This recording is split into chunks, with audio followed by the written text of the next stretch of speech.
Hello everyone, हाय, good morning. तो कैसे हैं आप सभी लोग? आशा करती हूँ आप सभी लोग स्वस्थ होंगे, अच्छे होंगे, अपनी मंजिल की ओर आगे बढ़ रहे होंगे, एग्ज़ाम क्लियर करने के लिए बहुत पढ़ाई कर रहे होंगे।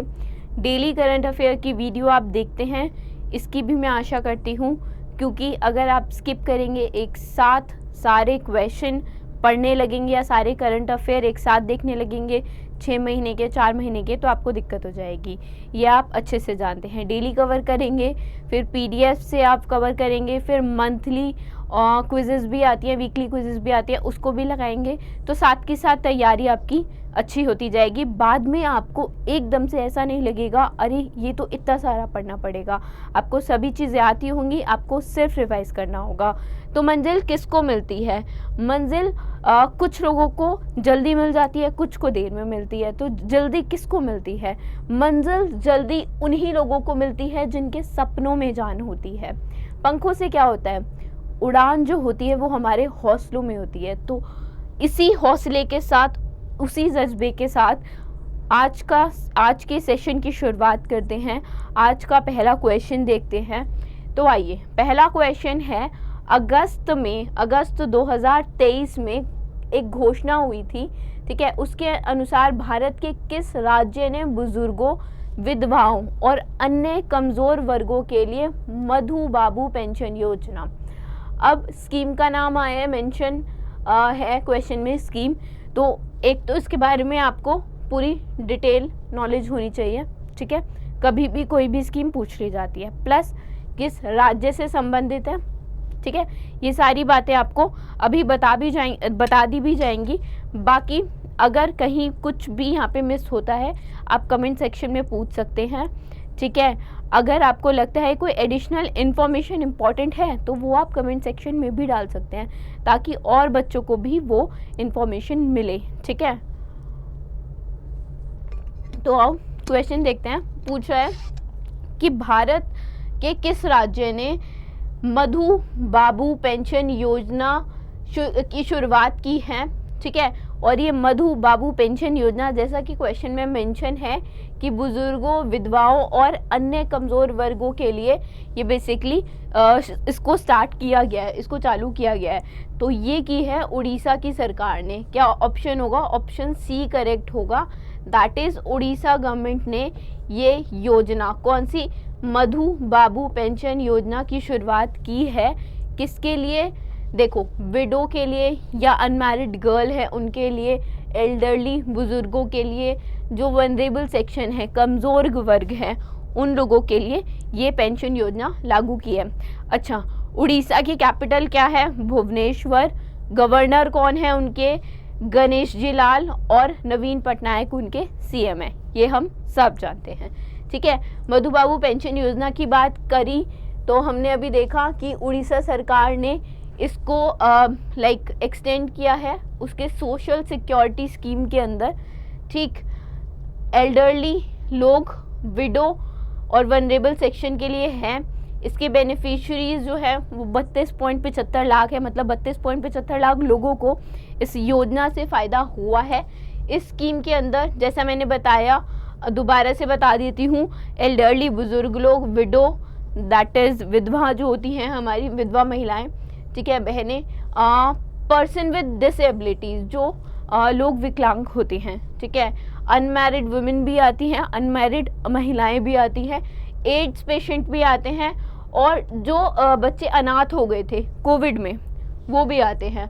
उसके अलावा ट्रांसजेंडर्स भी आते हैं, ट्रांसजेंडर पर्सन भी आते हैं, ठीक है। अच्छा, ये रिसीव करेंगे 500, 700 और 900 रुपये per month under different categories के अंदर कितने कितने रुपए मिलेंगे? किसी को 500, किसी को 700 और किसी को 900 रुपये मिलेंगे पर महीना, ठीक है। इस स्कीम से इतना था।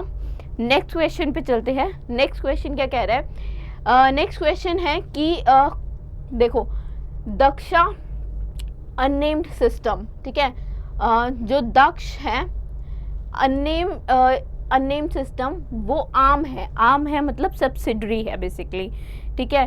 किसकी सब्सिडरी है? कोरोमंडल इंटरनेशनल की, मतलब इंटरनेशनल कोरोमंडल के अंडर ही आता है, उसके अंतर्गत ही एक और एक तरह से कंपनी है जिसे दक्षा अननेम्ड सिस्टम कहा गया है। बेसिकली ये ना ड्रोन मैन्युफैक्चर करती है, ड्रोन मैन्युफैक्चरिंग यूनिट है, ठीक है। इसने कॉन्ट्रैक्ट पाया है कितने का, कितने मीडियम ऑल्टीट्यूड लॉजिस्टिक ड्रोन्स का, ठीक है। इसने कितने मीडियम ऑल्टीट्यूड लॉजिस्टिक ड्रोन का कॉन्ट्रैक्ट पाया है, तो इन्हें बनाने हैं 200, ठीक है। इन्हें कितने बनाने हैं, 200। जो कोरोमंडल इंटरनेशनल की एक शाखा है जिसे दक्ष अननेम्ड सिस्टम के नाम से भी जानते हैं, उसने भारतीय सेना को 200 मध्यम ऊंचाई वाले लॉजिस्टिक ड्रोन देने के लिए कॉन्ट्रैक्ट हासिल किया है, ठीक है। इसके बारे में थोड़ा सा देखते हैं। ये सब्सिडरी है, ये हमने बता दिया, 165 करोड़ का बेसिकली ये कॉन्ट्रैक्ट की वर्थ है। 200 मीडियम ऑल्टीट्यूड लॉजिस्टिक ड्रोन बनेंगे, ठीक है। एंड इसकी एक्सेसरीज भी, जो भी इसमें चार्जिंग के लिए जो भी XYZ चीज़ें यूज़ होती है वो भी यही लोग बनाएंगे। अच्छा, इन लोगों ने दैट इज़ जो दक्ष अननेम्ड सिस्टम्स हैं, इन्होंने अभी रिसेंटली 400 ड्रोन का एक कॉन्ट्रैक्ट और हासिल किया है, ठीक है, from agri input cooperative IFFCO से, ठीक है। तो ये एग्री स्प्रेइंग ड्रोन्स बनाएंगे, ठीक है, एग्रीकल्चर में बेसिकली जो यूज़ होते हैं एग्रीकल्चर पर्पस के लिए, ठीक है। These are plan to be deliver over the course of 1 साल के लिए, 1 साल के अंतर्गत ये डिलीवर करने का इन्होंने प्लान किया है कॉन्ट्रैक्ट के अंतर्गत, ठीक है। नेक्स्ट क्वेश्चन देखते हैं, नेक्स्ट क्वेश्चन पे चलते हैं। वो बोल रहे हैं इन स्टेटमेंट्स को कंसिडर करो, इनको पढ़ो और बताओ इनमें से कौन सा नॉट करेक्ट है। देखो ये चीज़ बहुत इंपॉर्टेंट होती है पढ़नी कि क्या पूछ रहा है, करेक्ट पूछ रहा है या नॉट करेक्ट यानी कि इनकरेक्ट पूछ रहा है। यहीं पे आधे सवाल सही भी हो जाते हैं और आते आते आधे सवाल गलत भी हो जाते हैं। आपको बहुत बार होता है कि क्वेश्चन आता होता है, आपको चीज़ें पता होती है कौन सा करेक्ट होगा कौन सा इनकरेक्ट होगा, फिर भी आप एक ये चीज़ नहीं पढ़ते और इससे गलत कर देते हैं। तो इन शॉर्ट क्वेश्चन आप बहुत अच्छे से, बहुत एहतियात से पढ़ेंगे ताकि गलती की गुंजाइश पढ़ने में एटलीस्ट 0% हो, ठीक है। क्वेश्चन देखते हैं क्या बोल रहा है। निराक्षी is an anti submarine torpedo, ये गलत है, ठीक है, यानी कि ये नॉट करेक्ट है, ठीक। सेकंड पढ़ते हैं, it is designed for protecting mines, sorry detecting mines, ये बिल्कुल ठीक है। जो निराक्षी है, अच्छा निराक्षी का मतलब क्या होता है, देखो निराक्षी होती है आई ऑफ द वाटर, ठीक है। नीर क्या होता है, पानी होता है ना, तो निराक्षी क्या हुआ, आई ऑफ द वाटर, ठीक है। अच्छा ये तो इसका नाम हो गया। अब वो बोल रहे हैं कि ये एक एंटी सबमराइन टॉर्पिडो है, तो क्या ये एक एंटी सबमराइन टॉर्पिडो है, नहीं। जैसा मैंने बताया ये एक एंटी सबमराइन टॉर्पिडो नहीं है, ये एक AUV है। AUV क्या है, AUV है ऑटोनॉमस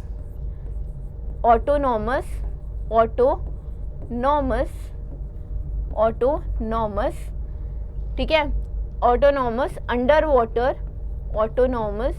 अंडर वाटर व्हीकल, क्या है, एक ऑटोनॉमस अंडर वाटर व्हीकल है, क्या है, एक ऑटोनॉमस अंडर वाटर व्हीकल है, AUV है एक, ये एक सबमराइन नहीं है, ठीक है, एक व्हीकल है, अंडर वाटर व्हीकल है बेसिकली। 4 घंटे तक की इसकी क्षमता है, 300 मीटर डेप्थ तक ये जा सकता है, ठीक है। 4 आवर्स की इसकी बेसिकली इसका टाइम है, राइट, और 300 मीटर तक डेप्थ में ये जा सकता है, ठीक है। थर्ड पार्ट पढ़ते हैं, ये करेक्ट था, ये इनकरेक्ट था, और क्या करेक्ट होना चाहिए वो मैंने आपको बताया। थर्ड पढ़ते हैं, it has been developed in the collaboration with Bhabha atomic research centre, that is BARC and Bharat heavy electronics limited. क्या बोल रहा है कि ये जो है भेल और बाक द्वारा बनाया गया है, तो नहीं, ये गलत होगा, ठीक है। यानी कि जो करेक्ट आंसर होगा वो होगा ई, क्योंकि वो नॉट करेक्ट पूछ रहा है, तो फर्स्ट और थर्ड जो है वो इनकरेक्ट है, ठीक है। फर्स्ट और थर्ड इनकरेक्ट है, तो ई आंसर होगा। देखो GOI that is government of India ने लॉन्च किया है निराक्षी, एक ऑटोनॉमस अंडर वाटर व्हीकल, जैसा मैंने अभी आपको बताया था, ये है सबमराइन नहीं है, ठीक। माइन डिटेक्शन के लिए तो सेकंड सही है। अच्छा निराक्षी जैसे मैंने बताया था आई इन वाटर, मैंने आई थिंक आई ऑफ कर दिया था, आई इन वाटर होगा, ठीक है, माय करेक्शन, आई इन होगा, ठीक है, आई इन वाटर। ये अपने में ही एक पहला इन्होंने परीक्षण के तौर पे, अच्छा आर्मी को और नेवी को भी देंगे ये लोग ताकि वो लोग कमर्शियल लॉन्च से पहले बता सकें कि इसके प्रॉन्स कॉज क्या है, मतलब क्या चीज़ें और इम्प्रूव हो सकती हैं या क्या चीज़ें अच्छी हैं, ठीक है। ये सब आर्मी और नेवी एक बार जो कमर्शियली लॉन्च होगा उससे पहले दे विल टेस्ट, ठीक है, ट्रायल बेसिस पे उनके पास जाएगा। अच्छा, जहाँ हमने बात की थी बार्क और भेल, ये उसका कोलैबोरेशन नहीं है, it is a collaboration of Kolkata based worship maker, ठीक है, और वो कौन है, गार्डन रीच सब ship builders and engineers, that is GRSE, और एक MSME है aerospace engineering private limited, that is AELP। इन दोनों के बीच का कोलैबोरेशन है, तो थर्ड भी उस हिसाब से गलत था। अच्छा, जैसे बेसिकली ये जो फंक्शन करेगा, it will range from mine detection to mine disposal, mine को डिटेक्ट करेगा, उसको डिस्पोज ऑफ भी करेगा, और अंडर वाटर लाइक ये वर्क करेगा, जैसा कि आप जानते हैं। 2.1 मीटर ये लंबा है, ठीक है, लेंथ जो है वो 2.1 मीटर लॉन्ग सिलेंड्रिकल है, और जो इसकी विड्थ डायमीटर की बात करें तो 1 फुट है, 1 फुट इसका डायमीटर है, 35 किलो वज़न है, 45 kg वेट है, 4R की एंड्योरेंस पावर है इसकी बेसिकली, और जैसा मैंने बताया था कि डेप्थ की बात करें तो 300 मीटर तक ये जा सकता है। इस क्वेश्चन से इतनी इन्फॉर्मेशन सफिशिएंट थी, एग्ज़ाम में इससे रिलेटेड अगर पूछा जाएगा तो इतना ही पूछा जाएगा।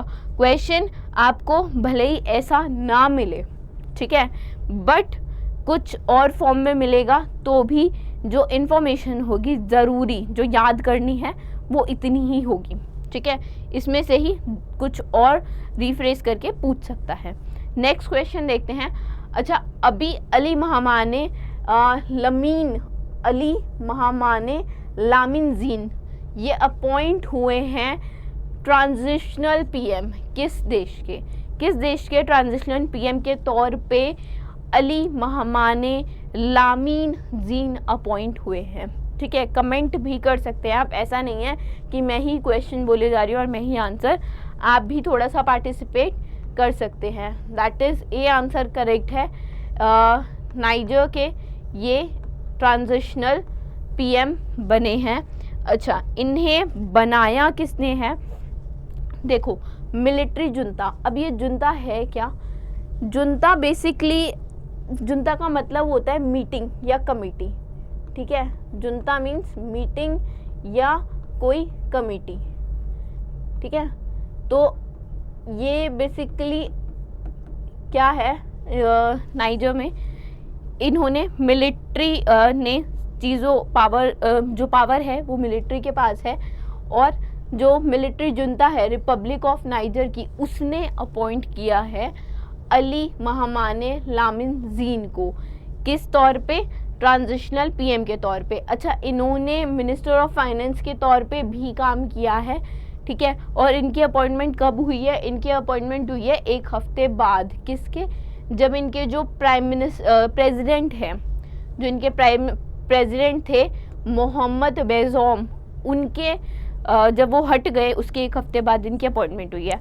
अब क्वेश्चन ऐसे भी पूछा जा सकता है जैसे अभी पूछा गया कि ट्रांजिशनल PM जो हैं अली महामाने लामिन वो किस कंट्री के हैं, ऐसे भी पूछ सकता है नाइजर के न्यू ट्रांजिशनल PM कौन है, या फिर ऐसे भी पूछ सकता है कि अभी जो अली महामाने लामिन जीन हैं वो नाइजर के ट्रांजिशनल PM अभी बने हैं, वो किसके बाद बने हैं, मतलब उससे पहले जो प्रेसिडेंट थे वो कौन थे।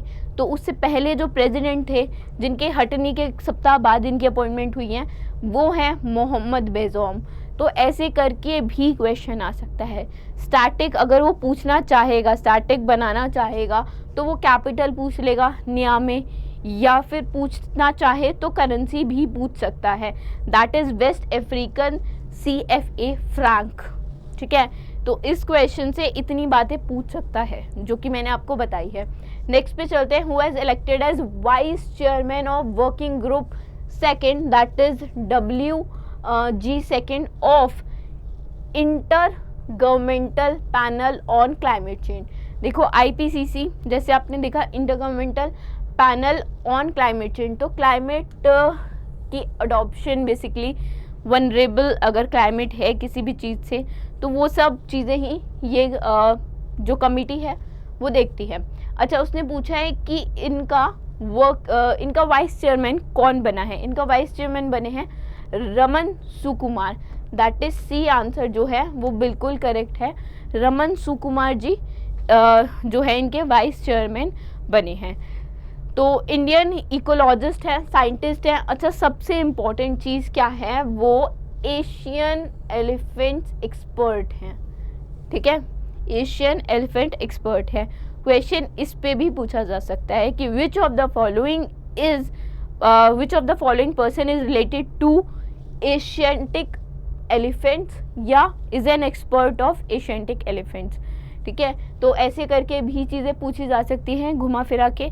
फिर बोल रही हूँ, इन्फॉर्मेशन सारी यहीं पे ही है। वीडियो अच्छे से देखो, ध्यान से देखो, नोट्स फॉर्म करने हैं, बनाने हैं बनाओ, नहीं भी बनाने तो PDFs आपको मिल जाएंगी। ठीक है, बट फिर से बोलूँगी, अच्छे से वीडियो देखो, PDF पढ़ो। ठीक है, ताकि बाद में आपको ऐसा ना लगे कुछ छूट गया या जल्दी जल्दी में आप सारा कवर ना कर पाओ।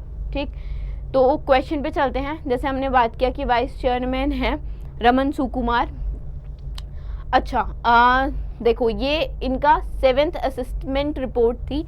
ठीक है, ये किस में डील करते हैं, इम्पैक्ट्स, अडेप्टेशन और वनरेबिलिटी किसकी, क्लाइमेट चेंज की। ठीक है, रमन सुकुमार जो हैं वो अपने वर्क के लिए जाने जाते हैं। जो उनका बिहेवियर है एशियन एलिफेंट्स के प्रति, उनके वर्क के लिए, उनके काम के लिए जाने जाते हैं। How the presence has affected both, कैसे उनकी प्रेजेंस ने ह्यूमन और नेचर दोनों को अफेक्ट किया है। चाइना से हैं ये, तमिलनाडु से। ये क्वेश्चन भी बन जाता है कि फलाना पर्सन कहाँ से बिलोंग करते हैं। स्पोर्ट्स में बहुत बार ये चीज़ पूछ लेते हैं। ठीक है, नेक्स्ट क्वेश्चन देखते हैं। नेक्स्ट पे चलते हैं। What is the objective of MOU। MOU एक साइन हुआ है, that is memorandum of understanding. एक MOU साइन हुआ है, उसका ऑब्जेक्टिव पूछ है। अच्छा, वो MOU साइन किसके बीच में हुआ है, UNDP इंडोनेशिया और EGOV फाउंडेशन ऑफ इंडिया, इन दोनों के बीच में हुआ है। ठीक है, तो अब वो पूछा इसका ऑब्जेक्टिव क्या है। इन 5 ऑप्शन में से बेसिकली 4 में से अगर है इनमें से कोई तो 4 में से, और अगर इनमें से कोई भी नहीं है तो E आंसर आपका करेक्ट होगा। तो देखते हैं ऑप्शन। देखो, ऑप्शन के अकॉर्डिंग C करेक्ट होगा। ठीक है, C is the correct answer. क्यों? क्योंकि ये मेडिकल वेस्ट जो है, इन्होंने एक पोर्टल भी जो डेवलप्ड पोर्टल है, देखो साइन जो इंडोनेशिया अडॉप्ट करेगा EGOV का foundation open source foundational system digit sanitation platform. ये EGOV का एक प्लेटफॉर्म है, एक पोर्टल है, डिजिट सैनिटाइजेशन प्लेटफॉर्म। इसको यूज़ करेगा कौन, इंडोनेशिया। ठीक है, UNDP इंडोनेशिया इसको यूज़ करेगा। बेसिकली ये MOU इन्हीं दोनों के बीच में इसलिए ही साइन हुआ है ताकि ये लोग जो हैं, जो ये पोर्टल डिज़ाइन हुआ है basically to accommodate contextualization and reuse of component across the waste stream and geographies। जो E-waste जो बेसिकली मेडिकल वेस्ट है ना, जो भी मेडिकल वेस्ट है, देखो ऑप्शन जो C था वो उसने क्या कहा था, to improve medical waste management. तो जो भी मेडिकल वेस्ट मैनेजमेंट है उसको टैकल करने के लिए जो डिजिट सैनिटाइजेशन प्लेटफॉर्म है जो ये बनाया गया है EGOV के द्वारा, वो यूज़ करेगा बेसिकली इंडोनेशिया इस MOU के तहत। ठीक है, MOU टैकल करेगा क्रिटिकल चैलेंजेस को of infectious medical waste management in Indonesia. ठीक है, EGOV फाउंडेशन की अगर बात करोगे तो ये बेंगलुरु कर्नाटक में है। विराज त्यागी जो है वो इसके CEO है। ठीक है, विराज त्यागी CEO है और कहाँ पे है, कर्नाटक में है ये। ठीक है, नेक्स्ट क्वेश्चन देखते हैं, कौन सी स्टेट में, विच स्टेट या यूटी, अच्छा कौन सी स्टेट या किस यूटी में चिकरी वुड क्राफ्ट, ठीक है, चिकरी वुड क्राफ्ट या मुश्क बुद्जी राइस, मुश्क बुद्जी राइस या चिकरी वुड क्राफ्ट को जीआई टैग मिला है, ठीक है, जियोग्राफिकल इंडिकेशन जीआई टैग मिला है। जीआई टैग मिलता क्यों है? देखो, जब भी कोई चीज़ किसी एरिया की फेमस होती है, फेमस एज इन उसमें कुछ पर्टिकुलर क्वालिटीज़ होती हैं जो उसी एरिया में पाई जाती हैं, ठीक है, तब उस एरिया की, उस जोग्राफिकल रीजन की स्पेसिफिक चीज़ को, चाहे वो वुड क्राफ्ट हो या फिर राइस हो या फिर बनाना हो या फिर कोई फल हो, सब्जी हो, कुछ भी हो XYZ, तब उसको हम geographical indication that is GI tag देते हैं, ठीक है। अच्छा, अब वो पूछा है चिकरी वुड क्राफ्ट और दैट इज मुश्क बुद्जी चावल, जो मुश्क बुद्जी राइस हैं, उनको किस स्टेट के हैं जिनको जीआई टैग मिला है? तो ये है जम्मू कश्मीर के।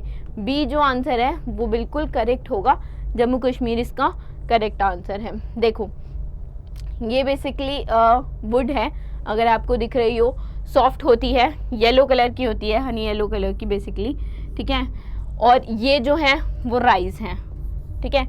इनके अरोमा, इनकी इस राइस के अरोमा टेस्ट डिफरेंट है देन अदर, ठीक है।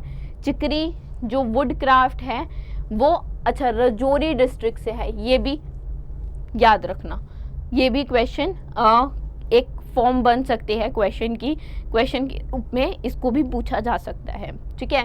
चिकरी वुड क्राफ्ट राजौरी डिस्ट्रिक्ट से है, और जो हमारा मुशक बुद्जी राइस है वो अनंतनाग से है, अनंतनाग डिस्ट्रिक्ट से है, ठीक है, it is from Anantnag district, right.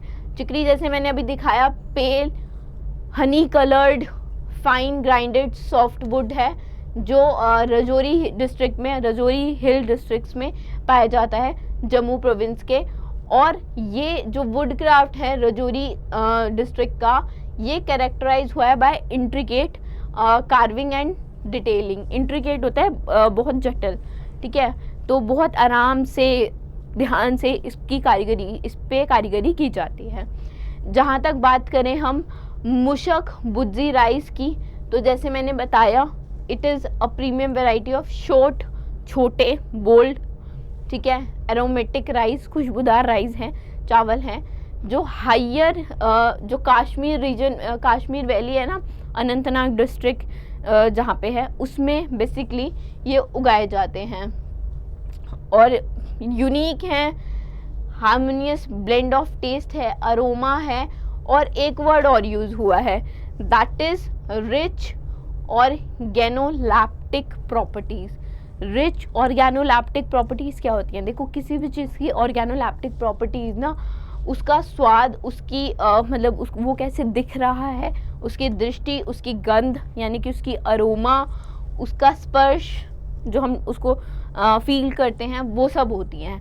GI के बारे में मैंने आपको ऑलरेडी बता दिया है कि जब भी किसी पर्टिकुलर जोग्राफिकल एरिया का कोई चीज़ फेमस होता है, वहीं पे ही बनती हैं, स्पेशल प्रॉपर्टीज़ होती हैं उसमें रेदर देन अदर रीजन, तो उसको जीआई टैग हम देते हैं, ठीक है। आज की वीडियो से इतने ही क्वेश्चन थे। 17 तारीख में जितने मोस्ट पॉसिबल क्वेश्चन हो सकते थे वो सभी इस वीडियो में थे। So thank you for now, will meet tomorrow.